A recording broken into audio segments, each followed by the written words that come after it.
আসসালামু আলাইকুম। আপনারা যে যেখান থেকে আমার ভিডিওটা দেখছেন, আপনাদের সকলের প্রতি রইল আমার পক্ষ থেকে দোয়া আর ভালোবাসা। আজকে এই ভিডিওতে আমি সামুদ্রিক বাইলা মাছ রান্না করেছি, লাল শাক রান্না করেছি, আর ছাদে গিয়েছিলাম একটু রোদের মধ্যে। সেই সব নিয়েই আজকের ভিডিওটা তৈরি করেছি। আপনাদের ভালো লাগলে আমার ভিডিওতে একটি লাইক দিয়ে কন্টিনিউ করতে পারেন, আর সাবস্ক্রাইব করে অল বাটনে প্রেস করে দিতে পারেন। আর সেই জন্য আপনাদের কাছে আমি সারা জীবনের জন্য কৃতজ্ঞ থাকব।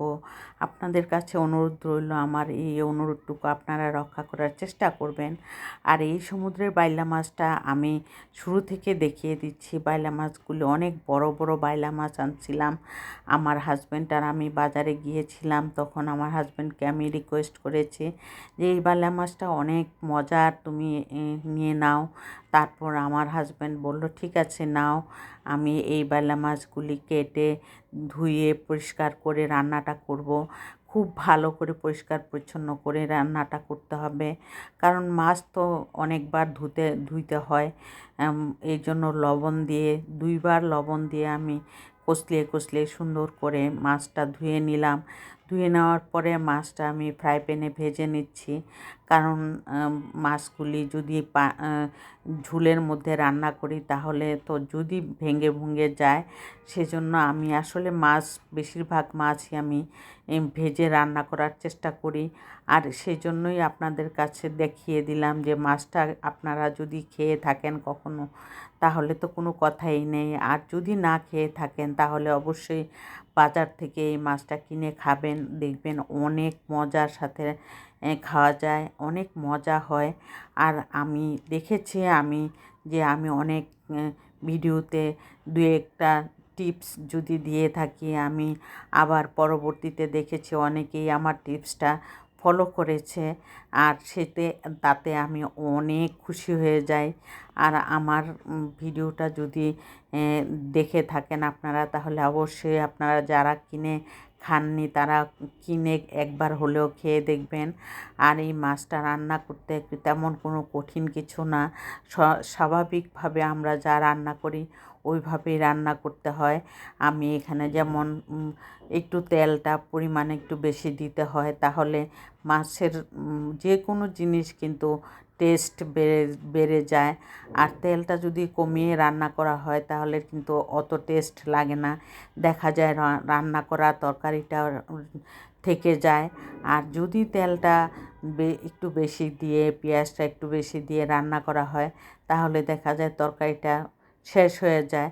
মজা লাগলে সবাই একটু 1 টুকরার জায়গায় 2 টুকরা খাবে, এটাই নিয়ম। আর বেশি তেল আর মশলা কম বা বেশি দিয়ে যারা রান্না করেন, তা অনেকেরই আছে, আমারও হয় তা, যে যদি আমি মশলা বেশি দিয়ে রান্না করি তাহলে ওই তরকারিটা থেকে যায়, তখন ফ্রিজে রাখলে আর কোনো মজাই পাওয়া যায় না। আর একদম পরিমাণ মতন সব কিছু দিলে, সুন্দর একটা কালার আসলে, তখন কিন্তু একদমই খাওয়া শেষ হয়ে যায়। আর আমার হয়, আমি সেজন্য ওইভাবে রান্নাটা করার চেষ্টা করি। এখানে লাল শাক রান্না করেছি, এরপর লাল শাকটাও খুবই চিংড়ি মাছ দিয়ে রান্না করেছি মশলা দিয়ে, একটু হালকা, একদমই কম মশলা দিয়ে রান্নাটা করতে হয়।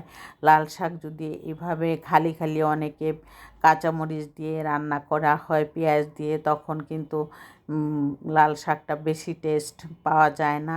আমার বাসায় তা হয়, আমার বাসার যা হয় তাই আপনাদের কাছে বলছি।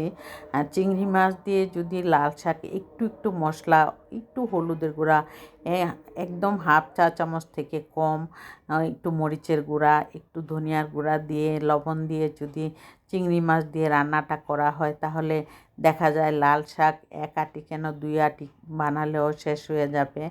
এরকম করে আমি রান্নাটা করি। আমার প্রশংসা আমি করছি না, আপনাদেরকে বলছি যে যারা অনেকেই আছে শাক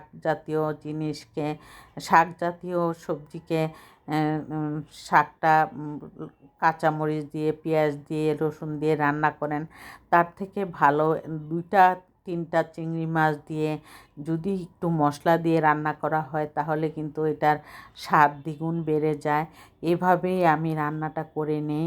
আর এদিকে আমি ছাদে একটু রোদের জন্য শীতের দিন একটু মন চায় যে ছাদে আসি, রৌদ্রটা একটু গায়ে লাগায়, তখন গাছগুলি দেখলে একদম ভালো লাগে, অনেক ভালো লাগে।